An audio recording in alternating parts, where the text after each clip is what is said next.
Hello guys, कैसे हैं आप सब। आई होप आप सब अच्छे होंगे और एक बार फिर से मेरे यूट्यूब चैनल पर आप सबका स्वागत है। और एक बार फिर से बात करने जा रहे हैं अरमान मलिक फैमिली के बारे में। जी हाँ, जैसे कि आप सबको पता चल गया होगा कि अरमान का बड़ा भाई कालू रिसर्च सेंटर से आ चुका है बाहर। और इस चीज़ की इन्फॉर्मेशन तो सरोज ने पहले भी दे दी थी। जिस दिन अरमान मलिक अपनी बहनों को से मिलने उनके घर गए थे, उस दिन सरोज काफ़ी गुस्सा थी। तो उस टाइम उसने बोला था कि कालू जैसे ही रिसीव सेंटर से बाहर आएगा सबको जवाब देगा।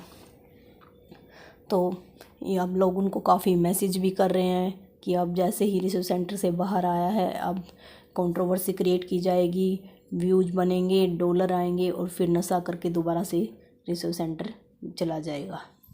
तो मतलब क्योंकि हर बार कालू का यही होता है कि वो कुछ दिन के लिए बाहर रहता है फिर अंदर चला जाता है। तो ये सब कुछ उसकी फैमिली में तो चलता ही रहता है। पर अब उनका आज का उनका ब्लॉग भी आपने देखा होगा कि जहाँ उनकी बेटी मुस्कान एक सूट पहने हुए दिखाई दी, तो जिसमें सरोज ने बोला कि देखो काफ़ी बड़ी बड़ी नहीं लग रही है। तो कालू ने कहा हाँ बड़ी बड़ी तो लग रही है। तो इस पर सरोज ने उसको ताना मारते हुए बोला कि बच्चे अब काफ़ी बड़े हो गए हैं, ब्याह की होगी है छोरी और लड़के की भी शादी करनी है। तो ये सब क्योंकि उसके बच्चे हो भी बड़े रखे हैं, बड़े उसके लड़के ने बड़े वाले ने +2 के पेपर दे दिए हैं। और फिर भी मतलब सरोज ने डायरेक्ट ना बोल के इनडायरेक्ट कालू को बोला कि अब तो सुधर जाना चाहिए। और फिर दूसरा सरोज ने बोला कि अगर शादी करेंगे लड़के की, तो कालू कह रहा कोई नहीं शादी कर देंगे। तो कह रहे अमीर घर की बहू लेके आना, गरीब घर की नहीं लेके आना, जैसे मुझे ताना सुनने को मिलता है। तो मतलब पीछे भी जब उनकी काफ़ी कंट्रोवर्सी हुई थी तो उसकी फैमिली के बारे में भी काफ़ी कुछ बोला गया था। मतलब उनकी कंट्रोवर्सी के बीच में सरोज की फैमिली को भी लाया गया था कि अपनी खुद की फैमिली तो देखती नहीं है, कैसी फैमिली से है ये सब कुछ। तो इस चीज़ के लिए सरोज को काफ़ी बुरा लगा था।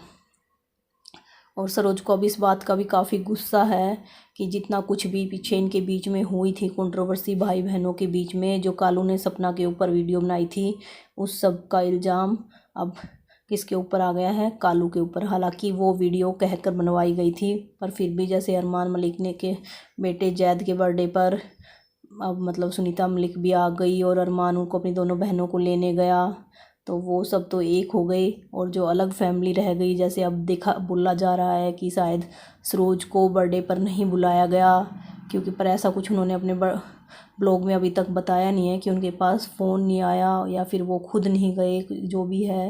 तो इस बात की अभी कोई इन्फॉर्मेशन नहीं है कि भाई क्या हुआ, वो बर्थडे पर क्यों नहीं गए।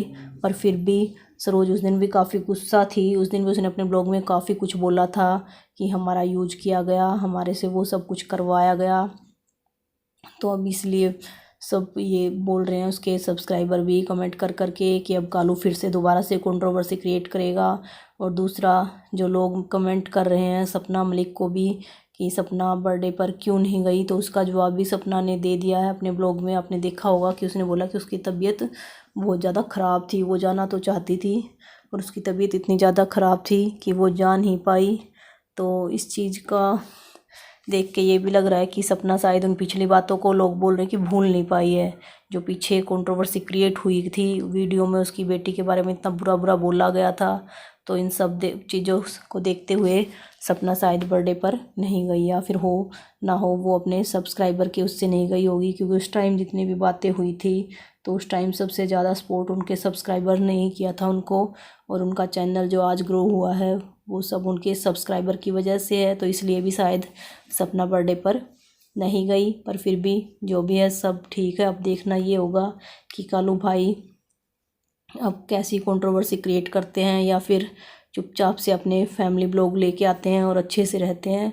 आगे भी अगर आप ऐसी अपडेट पाना चाहते हैं तो मेरे चैनल को सब्सक्राइब कर लीजिएगा। फिर मिलते हैं नेक्स्ट वीडियो में, तब तक के लिए बाय बाय।